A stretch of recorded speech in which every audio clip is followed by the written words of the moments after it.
Welcome on in, everyone. Thank you so much for joining us today. We're very excited. If you're one of our normal IB Experience webinar attendees, you know we do a lot of webinars on different topics. We don't often bring guest speakers in, so we're really excited about this one. Jen Starkie is the owner of Teacher Time to Go, a Philadelphia area-based tutoring company that also works with families locally wherever they may be. And Jen's company specializes in the fact that all of their tutors are certified teachers, and they do a whole lot of executive functioning coaching. And that's what Jen herself is an expert in, and that's what she'll be presenting to us today. Thank you, Jen, so much for your time. Final housekeeping item is that this is a two-part series. So one where I host Jen and one where Jen hosts me. I'm posting the registration link for our second webinar in the chat here. So if you'd like to attend that one as well, it's going to be on standardized testing and its role in the college admissions process, which is my background. And so without further ado, I'll turn it over to Jen to get us started tonight. Perfect. Thank you so much, Jim. And you'll send out the Zoom link for next week with you tomorrow as a recap, so everyone can have that information as well. So if you miss it in the chat. Um, and then one other housekeeping item. So if you have questions throughout, do you want to share about the Q&A and the chat? Sure. Yeah, so please drop your questions using the Q&A function. If you're used to normal Zoom, this is a Zoom webinar. It's right along the bottom toolbar next to the share button. And you can also drop them in the chat as well if that's easier for you to do. And then if you have questions that are more specific to your student or more private, you're going to have both Jen and my contact information. We'll send a recap email to everyone who was registered for the webinar, as Jen alluded to earlier. It'll include the link to the YouTube recording, which we'll post up tomorrow, as well as kind of next steps if you'd like to work with Jen on executive function. All right. Thanks, Jim. All right. Let's make sure this is centered so everyone can see. All right. So thank you everyone so much. Thanks for the intro. We have a great amount of you already in here. Do not feel like you have to write anything down. We are going to send resources. We're going to go over a ton of information in the next 30 to 45 minutes ish. So I am going to send you everything I'll send it to Jim and he can pass it along.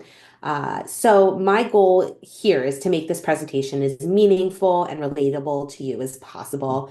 Also while answering any questions and providing strategies for immediate implementation and action.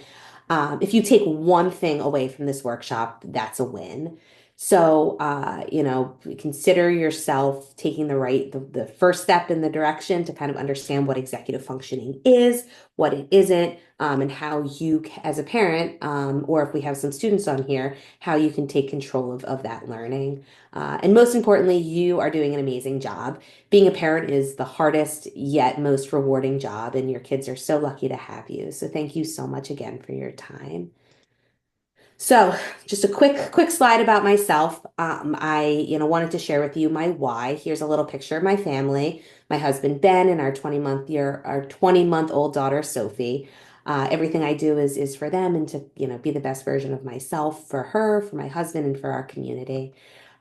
First and foremost, I'm the owner of Teacher Time to Go. As Jim mentioned, it's a local travel to you and virtual tutoring company. Also an adjunct professor at Rosemont College of the Rosemont's Graduate School of Education, where I mentor student teachers and observe them in their classrooms for Pennsylvania Department of Education certification. I was a classroom teacher for years. I taught for 10 years, a mixture of at a charter school in Philadelphia for a few years, and then most recently in Lower Merion at Gladwin. Born and raised in the area, I went to Wissahickon, stayed local, went to University of Delaware when I played soccer.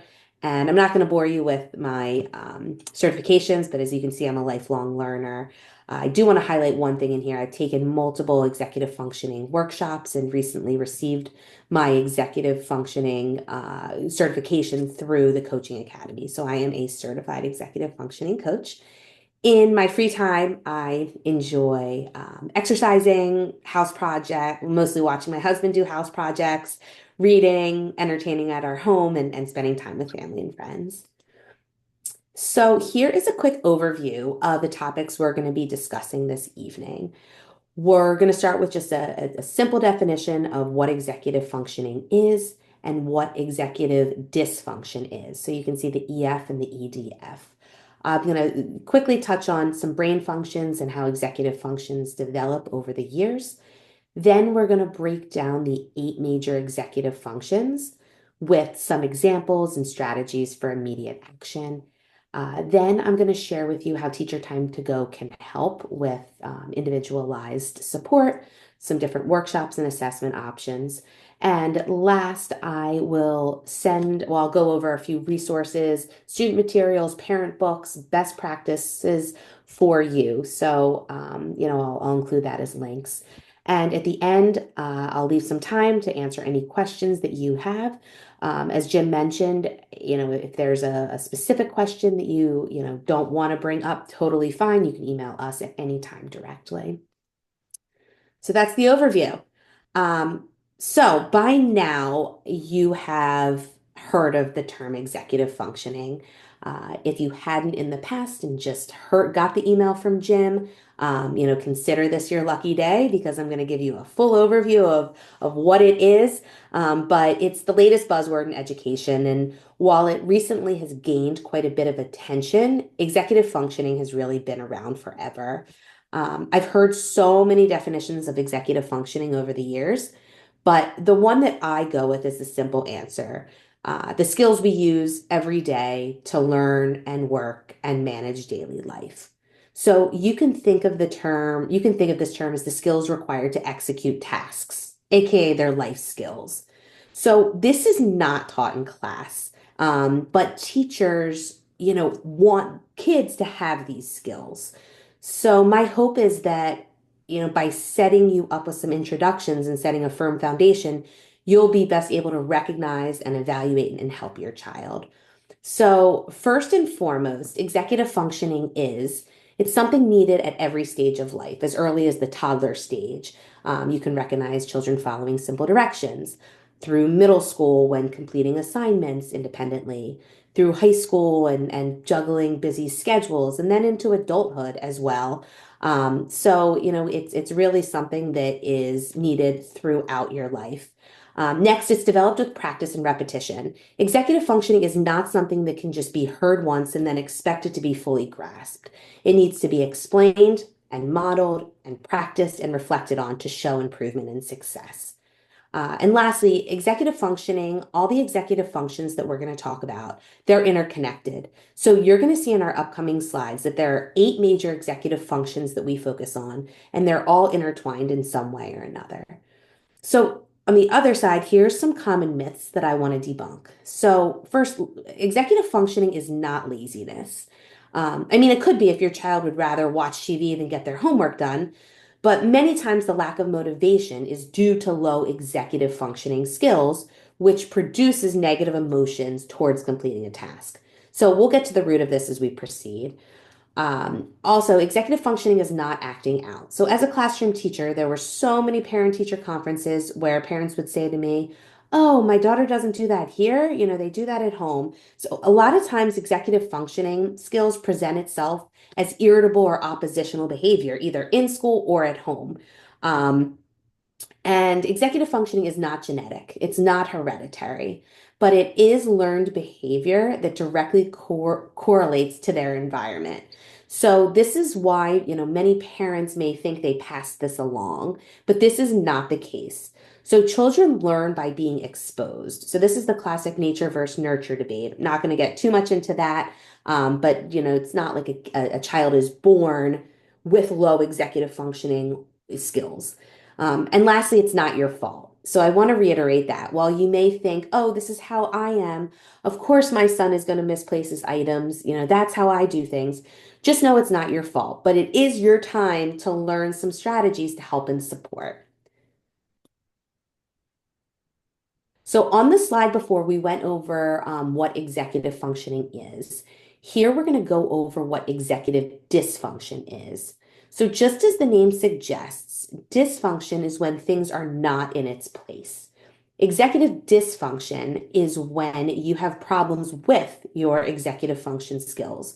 So there isn't, an official diagnosis of executive functioning or executive dysfunction, but there's a set of symptoms and behaviors associated with it.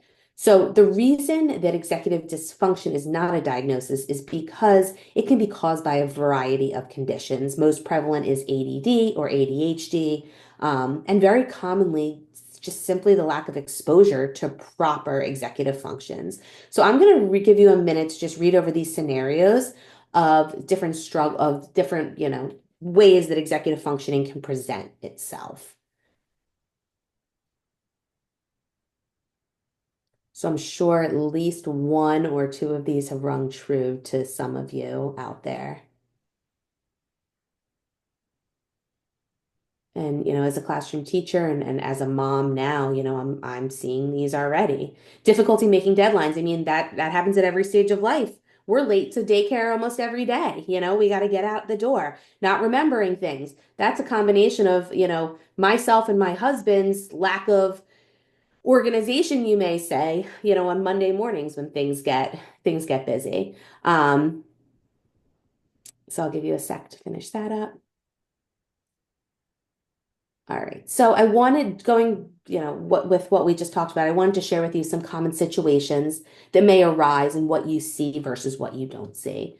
So I'm going to give you a minute to read what you see versus what you don't see of really common situations that may have happened in school or may have happened with your child at some point.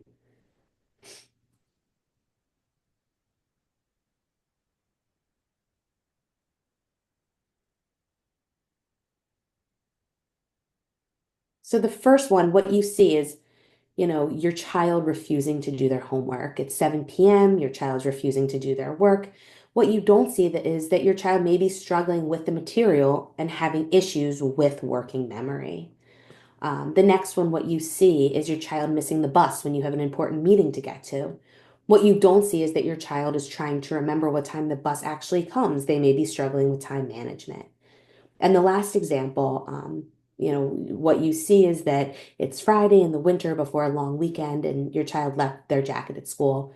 What you don't see is during the day, your child crying to the recess aide that they can't find their jacket after lunch, so they may need some support with organization. So these are all just common instances. We're going to explore in way more depth, but I wanted to paint a picture that a lot of times these are out of your child's control until they have the skills and strategies to change the behavior with exposure and modeling and practice and reflection. So before we examine the specific 8 executive functions, I think it's important to understand brain development as it relates to science and research over the years. Definitely not a science superstar over here, but I have spent some time deciphering the key points of brain development as it relates to executive function. So on the right-hand side, you can see a picture of the brain. The frontal lobe in the pink, this controls the executive functions. They're the largest lobes in the human brain, and they're important for expressive language and for managing higher level executive functions. This part of the brain, the frontal lobe, does not, is the last to develop. The peak is at 25 years old. And I mention this because executive functioning develops throughout your elementary, middle school, high school, college, and working life. So it's not like you're late to the game right now. You can always pick it up, you can always help your kids. And even, yes, it peaks at 25, meaning if you're a parent and want the support for yourself, it's not too late for you. It's just that's where, the peak kind of ends right there. So executive functioning gains can be observed, as I said, throughout the life. So celebrate small successes and just know there's always room for growth. Okay, so now we are going to get into the meat of the executive functions. Here are the 8 that we're going to highlight in the next slides. And as I mentioned earlier, that all of these are interconnected or connected in some way. So I'm going to give you a minute to just take a look at each one of these 8 to familiarize yourself with the quick snapshot and overview.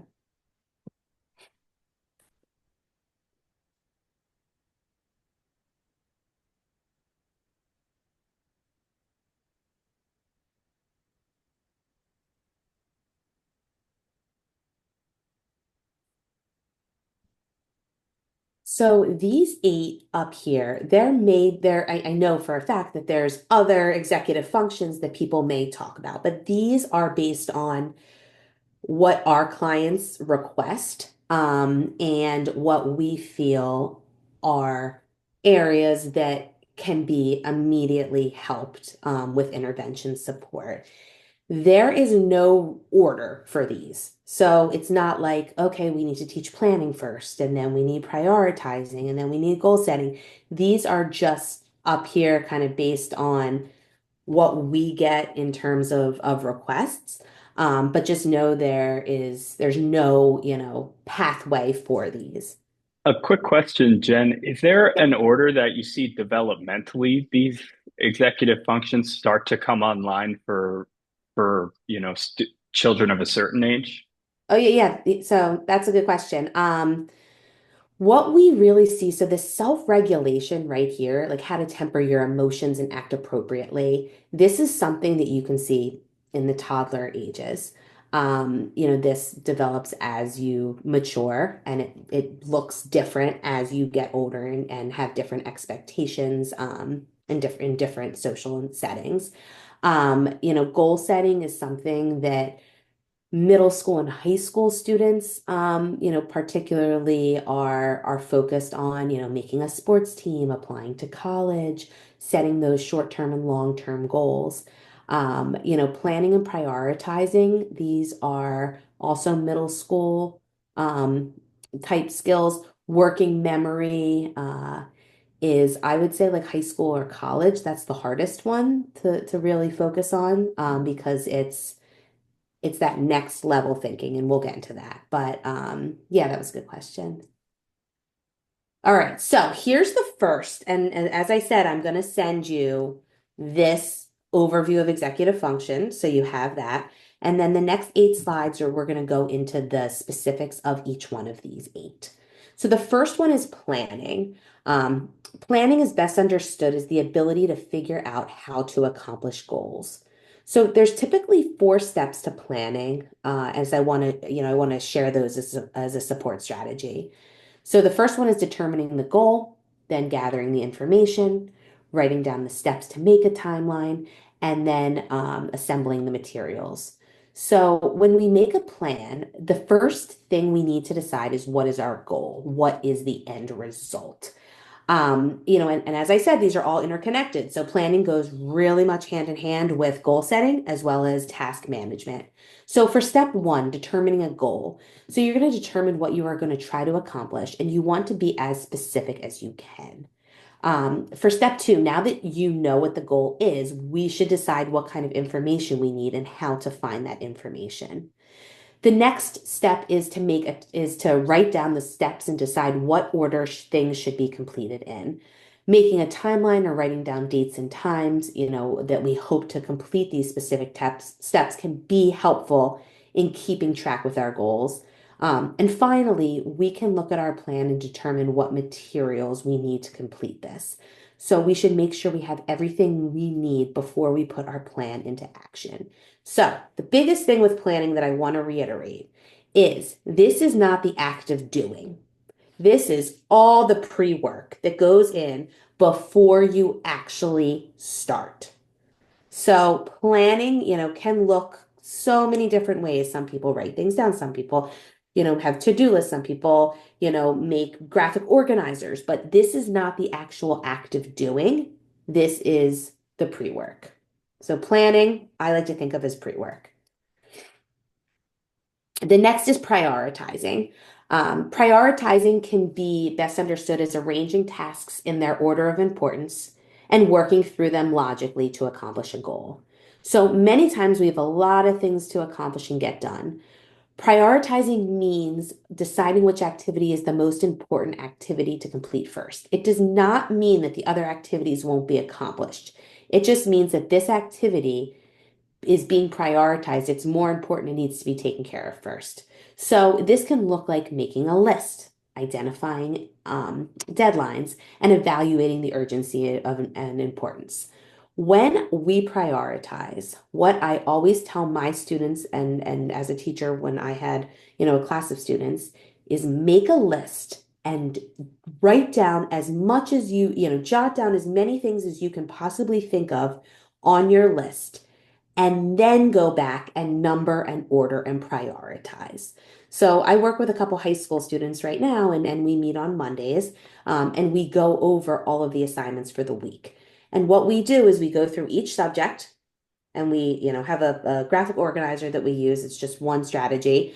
And after we jot down everything they have to do, then we rank them. We rank them based on, a ton of different factors, but one being when things are due. The other being, how long it's going to take to complete, this activity. If they're studying for a test, breaking that apart and chunking it. So prioritizing doesn't mean, that there's something that is not going to get done. It just means that there is a logical order for this.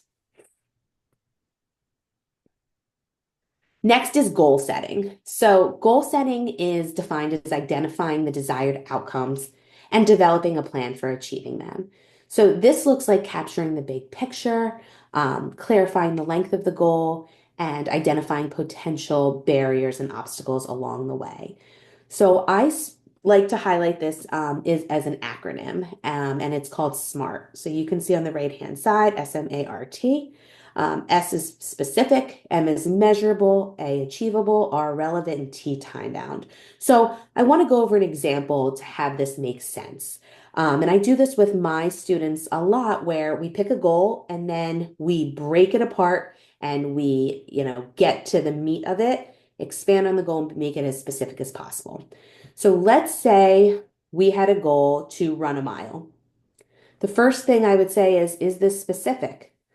Is this, this means it should be clearly defined. So specific goals are fine-tuned and exact. So the goal of running a mile, it's a goal, but it's not specific. So we turn that into, running a 10-minute mile, the goal of running a 10-minute mile. So the second part, it needs to be measurable. So there must be a way to track and monitor progress and growth to determine if the goal is achieved. So an easy way to do this is to set mini goals that can be accomplished while working towards the larger goal. So if the goal is to run a 10-minute mile, it would be helpful to work towards that time gradually in different increments. A lot of times what we do is make sure that we're tracking, that we're going back, that we're reflecting, that we're taking notes on the goal. And I know it sounds silly, to take notes on running a mile, but it is, if you want to see the results and you want to see progress over time, it's really important to monitor. The next is a goal should be attainable. So, attainable and achievable, I use in tandem, but a goal that is realistic and possible to achieve is an attainable, achievable goal. So, if a person's setting a goal to run a 10-minute mile, hasn't run before, it's not an achievable goal in in in that time frame, meaning it is not going to, you want to break this down and chunk it. So instead of saying, okay, I want to run a 10-minute mile, maybe making it I want to run a quarter of a mile, or not putting an exact time limit on it. And the next one is goals should be relevant. So a goal is relevant if it's meaningful, if it's important, and if it's worthwhile. So relevant goals are way more likely to be achieved. So, you want to think about this. You don't want to set a goal that isn't something that motivates you because you're not going to have success. And the last is, goals must be timely. So establishing a deadline is really critical in the goal setting process. Just like, I'm going to kind of switch gears to the college counseling and college admissions. Jim, I'm sure you're really familiar with, setting deadlines and, making sure there's a sense of urgency. So what do you see on that front with this? Yeah, it's interesting because I keep thinking of how interconnected all these skills are. Like when you're talking about time bounding or time binding a college admissions goal, prioritization is sort of the same exact thing because you have to think about the different, you know, what schools do you need to get in before an earlier deadline, or if there's a rolling admissions deadline where applying earlier matters to you, what do you see as the most important school to you in that case? And Right. so I really see how you can't actually fully tease apart any of these executive functions. Yeah. And that's why there's no specific order for them. And what one child may and one family may feel is the priority. Yeah, when I say priority, is the number one area that they want to work on, may be totally different than another. All right. So the next one is organization. So organization is best understood as the ability to develop and maintain a system that keeps materials and plans orderly. So there is no one size fits all for this. Organization, the main thing you want to take away from this is it needs to be customized to meet individual needs. So this is trial and error. So what may work for one kid may not work for another. As I mentioned on Mondays, I do work with three high school students and they're all back to back to back. And one student really thrives with this color coding of prioritizing. My other student, it's extremely overwhelming. So you have to find what works for yourself and for your student. This can look like creating a schedule, using checklists, and decluttering. So, creating a schedule can help you plan your time effectively and stay on track with tasks. Using a planner or calendar app to schedule your activities, appointments, and deadlines. So, with this creating a schedule, just as I mentioned, some people use a handheld planner. Some people put, important dates in their calendar. There's so many different ways. There's so many different apps out there. What I do with my students is trial and error. We find what works for them. I introduce all of the options and then we capitalize on what works best. So it's silly to hone in on a skill for a student. So this the idea, and I don't want to get too much into this, but academic choice. Academic choice is explaining and exposing children and students to a couple different ways and having them decide what works best for them, because that's going to help their motivation overall. Checklists, going back to this, what it can look like. So, checklists can help you break down complex tasks into smaller, manageable steps. So, creating a checklist for your daily tasks or long-term goals. Me personally, I like to cross off each item as you complete it. It's everyone kind of feels that fulfillment in different areas. And the last one, what this can look like organization. When you think of organization, you most likely are thinking of, how to keep us, how that there's not papers everywhere and there's, your desk is in order. Decluttering your space can help you feel less stressed and focused. So doesn't take long once you get in the swing of it, 5 minutes either at the end of your day or first thing in the morning, getting rid of things and keeping things, in an orderly place. I did something with my students when I taught second grade called desk inspection. And every Friday in the afternoon, the last thing we did was desk inspection. So I put on a song. Every student, they knew the expectation by the end, but they cleared out their entire desk. They threw away papers. They sharpened their pencils. They sanitized. They wiped things down. And, these kids are 7 and 8 years old. And I trained them over, the course of the year to then come in on Mondays with a fresh start to the week. So keep that in mind. Decluttering is something that I'm sure, everyone likes a tidy space and a tidy house. So even doing something fun like that on a Sunday night in the home, like everyone has a different chore and a different area to kind of focus on. I'm really intrigued by what you said about academic choice because this is something we see in the test prep world a lot where, Yeah. you might have a math problem and there's more than one way to get to the right answer. Maybe you can use the answer choices to help or use the built-in graphing calculator, find a creative shortcut. And I often like to show students more than one way to solve the problem. Say, which one do you think works for you? Like you give them that agency and control over the process and they feel a lot more motivated to, improve at that point. Right, because they feel confident in what works for them. But yeah, I mean, that's an awesome point with that. Okay, so we are getting to it. So the sixth one is task initiation. I like to think of this task initiation and task management. So task initiation is the ability to start a task or activity without procrastinating or getting distracted. It's important because it helps, us get things done and achieve our goals. So this can look like overcoming procrastination, positive self-talk, and perseverance. So, procrastination means to avoid or delay doing a task.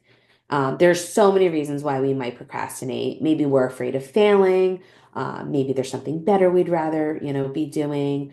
Maybe we really, did mean to start a task, but then got distracted. But regardless of the reason why, procrastinating important tasks can have negative consequences. Because when we procrastinate, our to-do list keeps getting longer and longer and longer. And procrastination can have a negative impact on our mind. So it just isn't a simple example. I was saying to my husband when we were making dinner that the dishwasher needed to be unloaded, and it needed to be unloaded since this morning. And I just, in my mind kept putting it off, and it was like hanging over my head, and it was something so little and so minuscule. And then I did it, and it was like 3 minutes later, and it was just like a huge sense of relief. And it was, one less thing on my to-do list. So overcoming procrastination, really you want to make sure that you're staying on top of things before they build up. The For me, other it's laundry. laundry, like the act Laundry for me. of doing it or putting it away. Actually, the putting it away is the worst part somehow. Yeah. Yeah, once the hard part is easy, and then that final little step, it always just feels like the least important thing on the list, you know? Yep, I know. Yeah.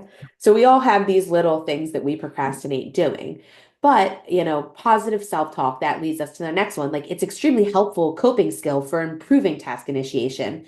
So when you talk to yourself in a positive way, it can help you feel more confident. Just as an example, like, hey, I unloaded the dishwasher last night. It took 3 minutes. I'm going to do it again. Or putting laundry away, like I remember how it felt when I put it away. So those kind of mantras in your mind really are helpful in getting through this procrastination. And the last one is perseverance. So this means to continue doing something even when it becomes difficult or takes longer than we expected. So often we start a big task, we come across difficulties before the task is finished. But just because a task becomes hard, we don't want to give up. So some areas, that I focus on with my students is, taking a break, remembering your why, focusing on your motivation, changing things up, going through this academic choice and thinking about how far you've come. So, Jim, think about how far you've come next time you're doing your laundry and you Yeah, know, the positive self-talk point is so important because like even once I finally get it done and it's like, wow, that was really easy. Why'd I put it off that long? It's more like, Jim, you're such an idiot. Why'd you put that off for so long? Not yeah, like, great job. See how much easier that's going to be next time now that you remember how easy it is, you know? yeah. Yeah, I think that's something, especially that a lot of our students who can be, as we know, very hard on themselves could benefit from. And these three, like the procrastination, self-talk, and perseverance, really go hand in hand with the last executive function that we'll talk about in 2 minutes, but which is self-regulation. Finding strategies that work to kind of temper those emotions and those mantras and the affirmations. Okay, so the seventh one, working memory. So, working memory is a really important aspect of executive functioning. It's defined as the mental process that allows us to hold information in our minds while working through it. It involves us holding information for a short period of time, processing it, and using it to guide our behavior. So it's really important for a wide range of tasks, from following multi-step instructions to solving complex problems.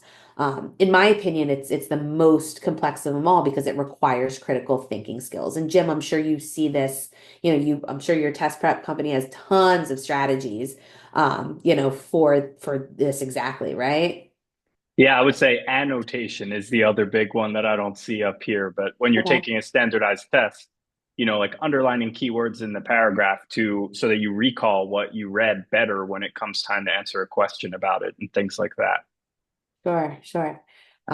Maybe I'll take one of your course. I, not a great test taker over here, so I could benefit from some of your strategies.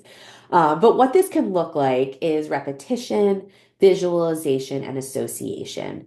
So when we talk about repetition, it's repeating information out loud or writing it down to help reinforce these concepts in your mind to help it, make it easier to remember. And once again, academic choice slash learning styles, some kids are visual learners, some are auditory learners. So this repetition of information can look different for every student. The second is visualizing. So visualization is creating a mental picture of the information you need to remember and help it make more memorable for recall later. Um, and making connections between new information and something you already know can help you remember it better. So let's say I ran into someone at the mall that I went to high school with. The whole idea of association, and I'm sure, Jim, you teach the association strategies a lot as well, right? Yeah, definitely. Especially when it comes to like school subject tutoring and we need to memorize facts for an AP exam or something like that. Sure. Memorize foreign language vocabulary, those kinds of things. Super, super helpful. Yeah. Okay, and the last one is self-regulation. So this is best understood as emotional control, which means being able to manage your feelings and reactions in a way that helps you feel better and make good choices. So, when we have good emotional control, we can handle things that may otherwise make us feel sad or angry or upset. So, this can look like deep breathing and mindfulness, and proactive communication. So one quick note on here, when I was teaching in Lower Merion, I took a professional development course on mindfulness. And it was, I know it is still around, but it was a pretty big buzzword about 10 years ago when it first started. And it was a 6-week course where for an hour we did guided meditations and breathing strategies. And I remember thinking like this is really hard to just stay in the moment. We were in the library at Kinwood Elementary School in Lower Merion. And I remember, I was thinking of how many things I had to do. It was the end of the day, like grading papers and, getting home and going to the gym and all of this and what traffic I was going to sit in. I was living in the city at the time, etc. But, it was the most beneficial course I've ever taken because even now, I can ground myself and I recognize when I need that time. And all it takes, it could be anywhere from 30-second body scan to a 40-minute, meditation session. And what I started doing with my students, I taught first grade at the time when I was taking this course. And when the students came in from recess, when they after lunch and recess, and they were all wound up, I had 24 kids in my class, 24 6-year-olds. And I taught them mindfulness, and we would find a quiet space in the room, and it started with 10 seconds that they could last, and then stamina built up. So this is something that is learned and practiced and repeated. And we got to 10 minutes by, mid-year. So anything's possible at any age. And the last area for self-regulation is communication. So sometimes when we're worked up, it's really hard to get across our feelings in a way that makes sense. I'm sure if you have gotten in an argument with your child or your spouse, when you're in the heat of the moment, it's really difficult to kind of take a step back and see the bigger picture. So, I work with my students a lot on, proactive communication, taking a break, writing your feelings down, and then addressing it and look, I'm not a psychologist, I'm not a counselor, but recognizing, when you need some time. So overall self-regulation is best practiced in the heat of the moment, but there's strategies that, you can do ahead of time for learned behavior. For some of our students with, extreme test anxiety, which is where we see self-regulation strategies have the biggest impact. We do a lot with breathing exercises. One of the things I've learned over the years as I've, educated myself about how to empower students with some of this is that a lot of the physical manifestations of anxiety are actually from an excess of carbon dioxide in your bloodstream. So the breathing is not just like, I need a minute. It's not purely mental, it's physical. Like your biochemistry actually reacts to, oh, yeah, that's right, I'm supposed to breathe. Because a lot of the times when you are in that kind of like anxious fight or flight state, you forget to breathe for a really long time without even noticing. So we've definitely seen some of those strategies have massive impacts for our students. Yeah, I didn't even know that it was not just mental, that it was like a physical reaction as well. Yeah. Cool. I'm gonna skip this slide. This is just something I talk about, when everything kind of aligns. But I'll send you this slide. But I want to get into the last bit of this, and then share resources, and then open it up to questions. So I should wrap it up in probably 3 or 4 minutes, and then I'll open it up to questions. But now that you see a picture of the 8 executive functions and different supports that you can implement at home, I wanted to just quickly share as a tutoring company, individualized support and what we can offer for executive functioning. But I do want to reiterate, you're doing a great job. You are certainly not in this alone. We have worked with, we're working with about 400 families right now. I'd say close to 80% want some sort of executive functioning support. We don't do any test prep or college counseling, so that's Jim's section over there. So that's how we got connected. We do a lot of like individualized tutoring, homework help, enrichment services and executive functioning. And Jim and his team at Ivy and Eric handle the higher level stuff. But you are the leader in your child's education and their biggest advocate. So I just wanted to go over 3 different options that we offer here. So first, we offer an executive functioning comprehensive evaluation, and I'll get into the specifics of that. We also offer individualized executive functioning coaching, and where you would be paired with an executive functioning coach. And the last one is our executive functioning workshop. So we hold these quarterly for students. We have a middle school section and we have a high school section. And I'm currently leading the high school section right now. So get into that. Could you give Uh, our audience a quick idea of what those different services would cost? Yes, absolutely. So I'm going to talk about each one quickly and I'll say the price in there as well. So what I typically start with if a family, calls and says, "Hey, my kid needs executive functioning help. They need, support with XYZ," and start naming things. I say, all right, we're going to start with an executive functioning evaluation. This is a 3-part process. I'll chat with you about that in 1 second. But from there, then we can determine which of the executive functions are the priority. And from there, we can either go into the executive functioning coaching route where you get an individualized coach, or we can go into the workshop route where you get an overview of all of the areas, depending on what the evaluation part looks like.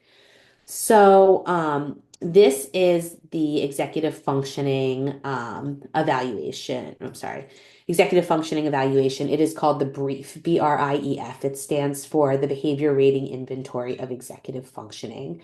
So, I am certified to administer this. We've done it for close to 100 families in the past 6 months. And the way the process works is I have a family consultation, then I do a student assessment. I, merge the results into a very large document. It looks like an IEP, and then we have a findings meeting. At that findings meeting, we would go over a summary of each of the executive functions, where your child scored based on their grade level. And then it also wraps in parents' input as well. So then we can identify really which of the areas we should start with. Here is an overview of the brief and a flyer. The cost of that entire process, start to finish, including all the results and reports, is $350. So it's pretty comprehensive. We want to make it as helpful for families as possible, and also as helpful for tutors for our coaches as possible. Because then what I would do is then we get into the executive functioning individualized coaching. Once I have an idea of which of those executive functions is the priority, we have a team of tutors. Right now we have a team, we have 90 tutors on our team. They're a mix of classroom teachers, graduate students, retired teachers, specialists in their fields. We have about a dozen tutors that are executive functioning coaches. So they have gone through the training process with myself and have a really standardized approach. So then I relay the information to them. We have a call, and then we can then put a good plan together of how to get started. And then the last area, oh, just so you know, going back to this in terms of pricing, I know Jim, you had mentioned that. We do our billing in 30-minute increments, and then we prorate accordingly from there. For an hour session, it's $94 for the executive functioning coaching. If you do a 30-minute session, it's $47, and then any increment moving forward. We typically stick with about 45 minutes for executive functioning for students because we want to get as much information in while they're, not zoning out. Um, but it's different, if we're doing specific subject areas. And then the last area here, this is our executive functioning student workshop. This is just an example of the areas that we focus on. It's 6 consecutive, Wednesday nights at this time right now. And it is just an overview of each of the executive functions that we go through. So you can see the price here, $4.95 for the entire workshop and materials. So those are the pricing for the 3 areas of support that we offer. All right. Last but not least is personal recommendations and resources. So I'm not going to go through, specifics of each. I will send a highlight with these in here, but for each of the 8 executive functions, this is different, simple materials that we use and that we recommend. That was 4. Here's the other 4. Here's a list of personal recommendations for adult books that I have read personally as it relates to executive functioning. So here's 4 that, are just really strong overviews of what it is and does offer some good support strategies. And the last here is resources in children's books for each of the executive functions with the lessons learned and the author. So I will make sure you guys have a copy of that as well. Uh, you know, last but not least, majority of the presentation was based on my personal experience and research and recommendations, but I always want to give credit where credit's due. So here are some of the areas that I, have spent time researching. The Center for the Developing Child. It's part of a Harvard University study. It has a plethora of information that's backed by science and case studies. Prince George's County Public Schools in Virginia. That is the PowerPoint, that I got some information in terms of, the specifics of executive functioning from. I like the Attitude website, ADD, I thought that, it's what the name suggests.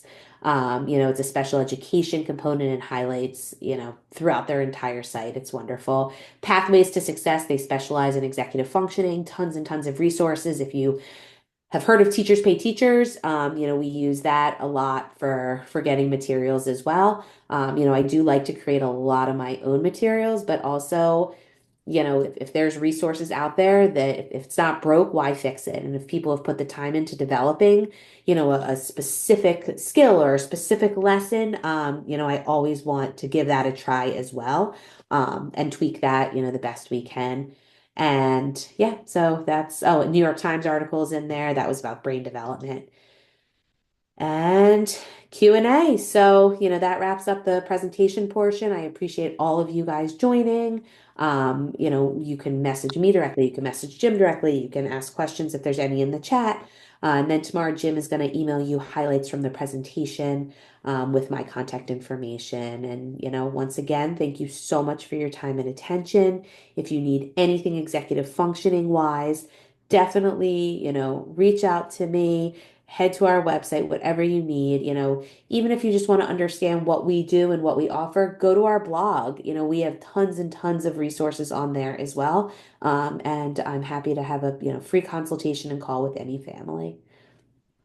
Awesome. Thank you. So now I'm going to go through our Q&A here. So feel free to keep the questions coming in. We'll stick around as long as we can to answer them. Um, let's start here. So, do you find what could be distracting for a student, like loud music, can enhance working memory, or does it impede it for ADHD students? I mean, that's a great question, and that's one of those things where it's trial and error. Me personally, I work in silence. I drive in silence. I work in silence. Music is not something that initiates creativity or sparks creativity with me. Jim, what are you? Do you like music? Sometimes I like instrumental music, but if it has any words, I can't focus with it on.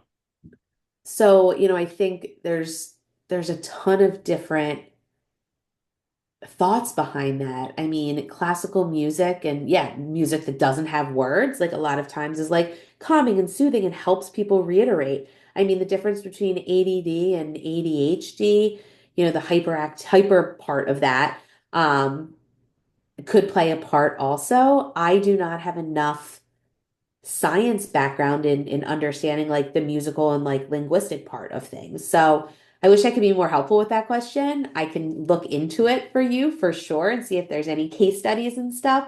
Yeah, Jim will forward me that question and I'll get to you for sure. Yeah, I can give a very quick test prep answer, which is I always say practice how you play. So if you're not allowed to listen to music during the test, you do need to practice taking your practice without music. So if you're training for a specific situation like that, then that's something you want to keep in mind when you're practicing. But yeah, it seems like something that's highly individual, like Jen said. Yep. Awesome. Can you share some strategies for students not to be distracted by all the noise that's part of their environment, like social media, chat, and online content? The first thing I always say is, try as hard as you can to stay off of it as long as possible, meaning the earlier you start in life, I think a lot of the families who are on here right now, unfortunately the kids are in the high school level because that's what, your test prep company really appeals to, but one thing that helped me a lot is I have a reminder on my phone when I hit X amount of time that I've been on screen time. And Sundays, I get a text message report of how long I've been on, different apps. So maybe setting up, some sort of system or, a spread, a Google, not a Google, like a trying to think of the word pretty much a way to track and monitor how long your child's on there and see what motivates them. Maybe less screen time equals something. um Social media is tough. I wish that I could spend hours talking about look, there's a lot of pros to it. That's how I get my news. um but also there's a lot of cons. So in our workshops we talk a lot about study habits. When I do sessions with students, it is a rule from the start. I set that the boundary that phone needs to be across the room. Okay, I don't want any temptation. So I think eliminating as many temptations as possible is big for that as well. I don't know if you have anything to answer with that, Jim, but Yeah, I found that actually physically separating from the device is super useful. Like having students, okay, if you're taking a practice test, your phone needs to be in another room because our students are doing a lot of practice testing at home. Or even, when students are really struggling to spend that time away from their phone because it's so habitual, you just say, okay, on the real test, you're not going to be able to look at your phone once, not even in the break they give you in the middle, because of course, cheating concerns. But for this practice test, what we'll do is you can set a 5 minute timer and use your phone for 5 minutes in between each section, right? And we kind of like train off of it that way. Um, so it almost ends up being something like the Pomodoro technique, if you've ever heard of that, which is kind of like, I think it's 25 minutes on, 5 minutes off of a focus task. It ends up being kind of like that, but with a little bit of different time limits because it's a standardized test that has its own time limits. yeah. But yeah, I've found some success with that. But I think physically separating from the device is actually super important. And I do on Sundays. I try my best, other than like, 10 minutes of social media work that I have to do. I disconnect and unplug from social media on Sundays. Yeah. I mean, one day, just it does. It makes a difference. It clears your mind, it clears your head. My husband and I like have after our daughter goes to bed, we do, screen time. We never do it in front of her, but I mean, occasionally we do. Like, who's I'm FaceTiming people and all of Yeah, that. Google Maps and all that. Of course, she knows that I have a phone. But when my husband and I are having conversations, we don't want to be distracted by it. And it wasn't like an overnight thing where we're deciding not to, but we recognize the importance of communication and eye contact and giving each other your full respect and all of that. And it's hard at the middle school and high school and college level to recognize that. I feel like I'm kind of like dating myself and a little old by like saying this, but yeah. So hope that answers it a little bit. Sure. And a bit of a related question. So you mentioned it's obviously more challenging to kind of break some social media habits for students that already have them very entrenched. But is it too late to start working on these practices generally for a junior in high school? The like the social media stuff. Like these practices, I believe by the timing of this question, we mean like executive functioning practices in general. Is it too late for a junior? No, definitely not. So, as I said, like it peaks around age 25. So, it's not something, once again, that's going to be just learned overnight. It has to be practiced, it has to be repeated, it has to be reflected on. But absolutely not. I mean, personally, like I think the earlier you start, the better, in terms of, but as I said, each stage of life has different areas that develop. So yeah, I mean, if you're in high school right now, like your child's going to need to learn how to go to their counselor in college and, sign up for classes and be in class on time and remember their schedule and go where the bookstore. Like there is so many areas that they're going to need these skills on and they're not taught in school. So, now's the time to get on it, whatever grade you're in. Yeah, it's kind of like planting a tree. The best time was 20 years ago. The second best time is now. So, yeah, awesome. On that note, do you work with any students who are already in college? Yes. So, Tuesdays right now is the day that I'm working with four kids throughout the day because they have open availability for the most part. I mean, when I say open availability, kids are taking 5 classes and they have that flexibility. But what we're doing is I have one student that I'm working with that was in college. College wasn't the right fit, so now we're figuring out, our next course of action. I have another student who is at community college and looking to transfer to a 4-year program. And we're just, going over really it's accountability with that student. And looking at courses, figuring out right now, what his grades are, what he needs to do to get to the next step. And then once I get them there, then Jim and his team will take over and get them in the right school. I just do the planning part, so not the action step at that point. Right. And I should mention too that even students who are attending, highly selective universities who, absolutely killed it academically all through high school and may even still be pulling amazing grades now can still struggle with this stuff. I mean, I speak as someone who, I like to say I didn't really learn executive functioning until I was a professional because I was someone whose school came naturally to. I'm a nerd who's like taking tests my whole life. That's how you end up in this profession. So I do just want to emphasize, like, there's no point at which these things, like you mentioned, you know, can you still benefit from this as a junior in high school? Do you know anyone who can't benefit from using some of these skills and practices? I mean, we all could be better at organization, procrastinate less, prioritize tasks more effectively. These are Yeah, life skills, not just, things that help you when you're struggling, I think. yeah. And I Awesome. Could you had someone in the chat said, "Can you go back to time management?" So I can go back to that slide and I also can send it to you as well. If I don't know if that person's even still in the chat. So I'll make sure that that gets sent. Someone asked, where did you get your certification? I got my certification through the Executive Functioning Coaching Academy. So it was an 8-week course. that broke apart the executive functions and how to, not necessarily the specifics of each, but how to deliver the content and how to deliver the material, and shared tons and tons of resources that we use. Awesome. Our two remaining questions in the Q&A, I think you can kind of address together, which is one, can you share the factors that most significantly promote or diminish executive functioning for adolescents? And two, how do you define executive dysfunction versus kind of normal lapses in kid behavior? Well, let me pull up that Q&A because I need to be Oh, sure. I'm a visual learner or Yeah. activity. Visualization, important for working Okay. memory. Okay, Yeah.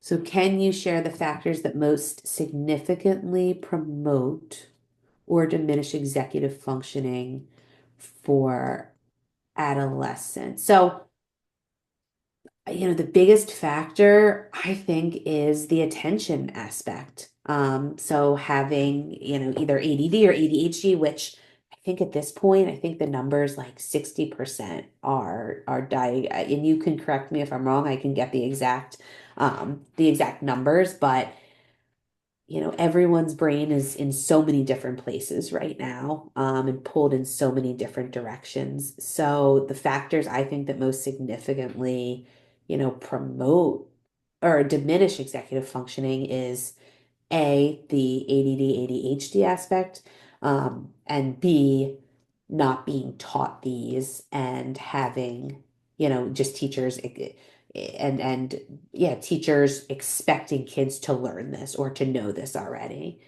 Um, and then going with that, how do you define executive dysfunction versus just normal lapses in kid behavior?